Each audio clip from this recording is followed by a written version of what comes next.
అమూల్యమైన ఓటు హక్కుని వినియోగించుకుందాం, ప్రజాస్వామ్యాన్ని గౌరవిద్దాం. Our vote, our responsibility. Your vote is your voice. Make it count. Take a stand for what you believe in and cast your vote tomorrow. Vote అనేది ప్రతి పౌరుడు ప్రాథమిక హక్కు అండి. ఈ ప్రజాస్వామ్య రాజ్యంలో ప్రతి ఒక్కరు మీ ఓటు హక్కును వినియోగించుకోవాలని మనస్ఫూర్తిగా కోరుకుంటున్నాను. దయచేసి అందరూ ఓటు వేయండి. ఒక్క ఓటు చరిత్ర గతిని మారుస్తుంది. ఒక్క ఓటు మన భవితను మారుస్తుంది. నా ఒక్క ఓటే కదా అనే నిర్లక్ష్యం వద్దు. మీ ఓటే ప్రజాస్వామ్యానికి బలం. రండి, కదిలి రండి, ఓటు వేయండి, మీ బాధ్యతను నెరవేర్చుకోండి. మీ ఓటు, మీ హక్కు, మీ స్వరం, మీ బాధ్యత.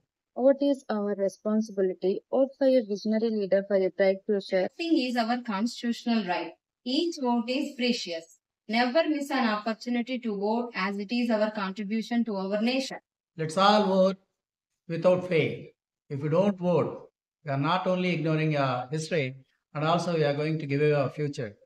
Ours, India, is the largest democratic country in the world. We should never fail to cast our vote. మనందరం ఓటు హక్కును వినియోగించుకుందాం. రేపు అందరూ తప్పకుండా ఓటు వేయండి. Your vote is your voice. It's in our hand to change the world. It's our responsibility and right to vote.